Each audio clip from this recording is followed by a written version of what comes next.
Why do people call this comic the best comic that you're not reading? We're about to find out. Hi, I'm writer and artist Dan Finley, and this is The Story Grind, a show where we take a look at storytelling so we can become better storytellers. On today's episode, we are going to study Kaya #1 from Image Comics.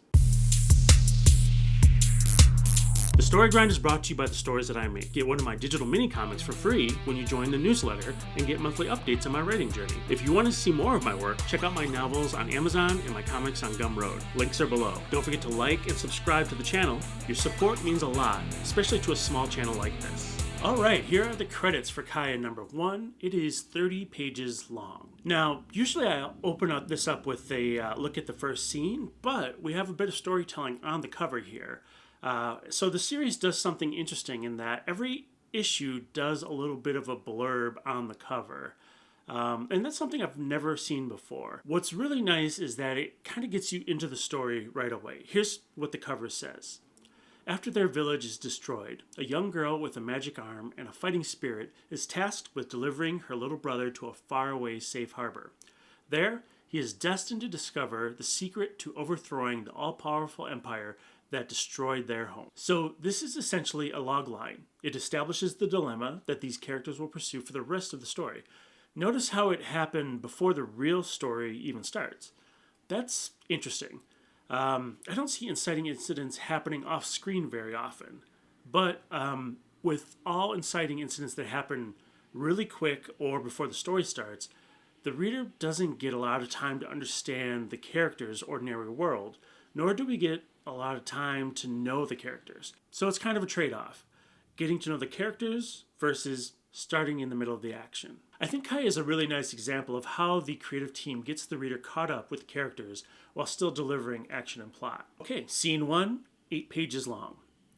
We open the scene with two kids crossing the desert by themselves. The younger boy, Jin, a prince, is complaining about food and hunger pains.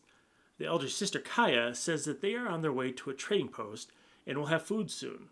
She'll sell Jin's scrolls and the gold ring securing them for money. Jin is upset at this and wants her to sell her knife instead. She says no, but Jin whines that he is the prince and he's in charge. They arrive at the trading post only to find it deserted. We start to hear a narration come from an older version of Jin, reminiscing about this moment and how difficult he was back then. So back to the scene. Jin complains about their situation some more, and they argue until Jin faints from exhaustion. So what did we learn in the scene? Quite a bit. I think this is what makes this book so highly recommended by people. We're getting a lot of layered information, and it feels very organic. The creative team also uses conflict to reveal exposition, and it feels natural. What else did we learn in this scene? We know that Jin is a prince, and Kaya is his older sister and caretaker. We know that they are in dire straits as they cross the desert. We also got a nice little plot point intro on the cover to help us understand what started all of this for them. Visually, we see that Kaya has a robotic right arm, and we know that they fight much like brothers and sisters do. So what are some of the things that I liked in this scene? I really like the drawing style, love the colors. The parched desert landscape really delivers here. There is a watercolor feel to the coloring, which is also really nice. Also, the creative team uses the borderless panels, which is an interesting choice. So what is the conflict in this scene? We see two kids struggling, hoping to get food at a trading post, which is empty. There's a lot of bickering back and forth until one of them passes out.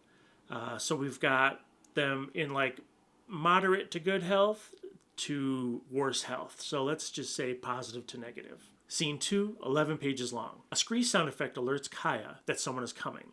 She picks Jin up because those sound effects are coming from lizard riders.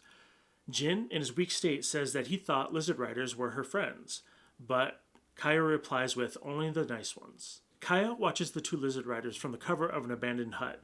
The lizard riders run off, and it appears Kaya and Jin are safe until someone drops a noose through a hole in the roof and snags Jin, pulling him up. On the rooftop, we see more lizard riders who knew they were there all along. Kaya fights to rescue her brother with her magic arm. One of the lizard riders, Seth, recognizes Kaya and comes to her rescue. They're old friends. Seth says that he heard what happened to Kaya's home. One of the other lizard riders, Zothan, reluctantly lets Jin go. There's a great bit of character work here with Zothan as he's set up to be sort of a villain in their group. Some of the things that I liked in this scene, I love the distance of the Lizard Riders. They have an exchange, but we can't read or hear it because they're so far away.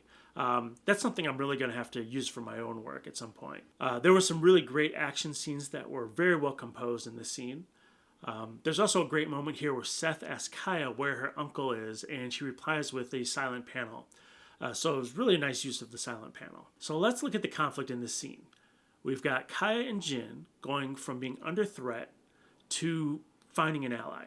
So negative to positive. All right, scene 3, 6 pages long. Kaya and Jin make camp with the Lizard Riders. Kaya is telling Seth her story. She says the Atreans burned Kahaka to the ground, and she's made a promise to her dying uncle that she'd get Jin somewhere safe. Now, something interesting is happening here. While Kaya and Seth talk, we cut to Jin as he approaches some Lizard Riders eating around the campfire. Jin begs them for food. Zothan, one of the lizards at the campfire, teases him with an offering before yanking it back and saying, "What will you give me in return?" This reveals a lot about Zothan's character. So we cut back to Kaya and Seth as she continues telling him that they have to get to the Serpent Sea, but before they can get there, they have to get past the wall. Meanwhile, Jin is searching their bags and pulls out Kaya's dagger and his scroll with the golden rings. This is a really nice setup for a character choice that he has to make. As I've said before, their difficult choices reveal character. Will he sell the scroll or the dagger for food? Whichever one he chooses will tell us a lot about this character. Cutting back to Seth, he says that he and his Lizard Riders are hunting a Magrone as a part of a new alliance. If they hunt and sell the Magrone, they'll become legends and make enough money to get past the wall, the same wall that Kaya needs to get past. Seth wants Kaya's hunting skills to help them, but she refuses, more concerned about getting Jin to safety. Jin tries to convince Kaya that they have to help because they don't have any food or money, and they've got a long journey ahead of them. Kaya still refuses to ask for help and storms off. So this is our refusal of the call moment. But what's interesting is that it's for the side quest, not really the main mission. We'll talk more about that later. So there's a one-page end cap to this scene where Seth talks to someone in his party about Kaya, saying that she's changed. We find out that there appears to be a romantic entwining between Seth and Kaya, but Seth is promised to someone else. Jin overhears this, and it drops a seed of drama which will come to fruition a little bit later in future issues. So what are the things that I liked in this scene? I like that Jin drops that Kaya never wants to ask for help. This is a really great bit of character reveal, while also showing that these two characters have a history together. So let's look at the conflict in this scene. We started off the scene with Kaya and Jin being saved and finding allies, but end the scene with Kaya storming off and refusing to ask for help. So I'll say positive to negative. Scene 4, 1 page long. Here we see a 1-page discussion between Kaya and Jin as she tries to figure out if she should take Jin and head north or join the Lizard Riders and hunt this Magrone. Jin tells her it's her decision and hands her her knife. So what are the things that I liked in this short 1-page scene? I really like the character flip Jin had from wanting to be in charge in scene 1 to admitting that his sister is in charge. That is a well-planted seed that created a nice bit of character arc for Jin. So let's look at the conflict in this scene. Not only does Kaya change her mind about joining the party, but Jin admits that Kaya is in charge. So I'll say negative to positive. All right, scene 5, 3 pages long. Kaya agrees to join Seth in hunting the Magrone. Meanwhile, Jin returns to the campfire and offers his scrolls to Zothan in exchange for food. These scrolls have the last history of Jin's people and were rescued when their home was destroyed. Zothan makes the trade and tosses the food, forcing Jin to go fetch. Zothan then burns the scrolls for more fire. Let's look at the conflict in this scene. Even though Kaya and Jin have joined the Lizard Riders party, Jin is humiliated and loses his history for a scrap of food. So I'll say positive to negative. Scene 6, 1 page long, last scene of the book. We hear older Jin's narration again, as he regrets his decision to trade his history for food. He admits he was no longer a prince, but hoped one day to be the Golden One, prophesied to defeat the Arterians. Kaya and Jin saddle up on the back of a lizard and get ready to ride into their new adventure. That's the end of issue 1. Let's look at the conflict in this scene. This is an interesting 1-page scene that's more like sort of a summary, but it's almost just kind of like a little bit of a a narration and then sort of them off of their adventure. I'm not even sure I would call this a scene. I would say maybe it's just like a bit of an end cap. But since the previous scene was a negative, I'll just say negative to positive in this sort of one-page end cap. So what do we know about the world in this first issue? So the story, sort of an otherworld fantasy with anthropomorphic creatures in it. There's magic and other strange creatures in this world. The story feels like an epic action adventure story. It also kind of feels like a kid's story, doesn't it? I'm not sure if it's the drawing style, the character design, or maybe sort of the fact that it is two children protagonists and sort of an action adventure story. I'm not sure. Yeah, I'm not exactly sure why it feels like a kid's story to me. What do we know about the characters in this first issue? We have two main protagonists, Kaya and Jin. They're in bad shape after having their home destroyed, and it's not really up front and center, but they're out really to get revenge on the people who destroyed their home, even though this doesn't feel like a revenge story. So what are the stakes? So this is interesting because at this point, only their lives are really at stake. Really up until they find some allies. What happens if they don't reach Safe Harbor and Jin doesn't fulfill the prophecy of the Golden One? Yeah, we have no idea. Do they just live their lives normally until they die of old age?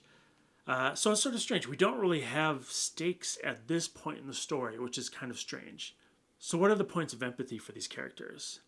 So I think this is another sort of issue with the story is that I don't know if there is a point of empathy for these characters. Or if there was, it happened before the story, before this issue started, I should say. We have small points of empathy when we see Jin and Kaya, when we see that they're hungry, but that gets resolved by the end of the issue. So this is interesting because, in my experience, a character's point of empathy usually comes from their ordinary world. But we've skipped over that ordinary world and have gone right into the action. We get some character insight, like that Kaya doesn't like to ask for help. That's interesting, but that gets resolved a few pages later as well. So what are some of the great things that really stand out in this issue that I'll use in my own storytelling? This first issue of Kaya has so many great things about it. Some of the craft level things happening in this book are wonderful. I especially love how the creative team plays with the layers, like having Kaya and Seth talk while Jin's having an encounter with Zothan. I also really like that they gave Jin a small character arc in this issue. Also love the drawing style and the coloring. So what are the things that didn't work for me? So that plot summary on the cover, that little bit of logline, that was a really interesting technique. I like it as a tool to get people interested, but of course you could kind of put that on the back of the book too, much like paperback novels do. I think the biggest thing that didn't work for me was leaving that part of the story out of the book. There's a whole other story that was just kind of given 2 lines, and I think that was such an important part of the story to kind of get people, give people time to kind of get to know Kaya and Jin. But since it's been removed, we kind of just are thrown into the action, which is, it's a good technique as well. But I think it's a delicate balance to kind of figure out, like, throw them in the action, but also really get them involved with the characters and get them on that journey. Unfortunately, we never really got to see the beginning of that journey. We're just kind of taken into this side quest right from the beginning. I really think being able to see Kaya and Jin's beginnings would have given us a point of empathy for these characters, and that would have really hooked me a bit more and given us some stakes as well. I don't know what these characters have to lose, and without stakes, it's hard for me to really care about a story. As I said before, this whole first issue really feels like a side quest for the main adventure that started on the front cover. It feels like it kind of devalues the main story a bit. Like, it's not that important. That could be the point of the story, but then why would you put that plot point on the cover at all? Right? Now I'm starting to wonder if that log line to a different plot actually hurts the story more than helps it. Yeah, I'm still a little undecided on that. So that's what I thought about Kaya. What did you think? Did you love it? Did you hate it? Please leave your thoughts in the comments below. Again, I am writer and artist Dan Finley, and this is The Story Grind. Please like, follow, subscribe, and share with your storytelling friends. Let's build a community together where we can get stronger as storytellers. All right, that's it for me. I will see you next week. Thanks. Take care.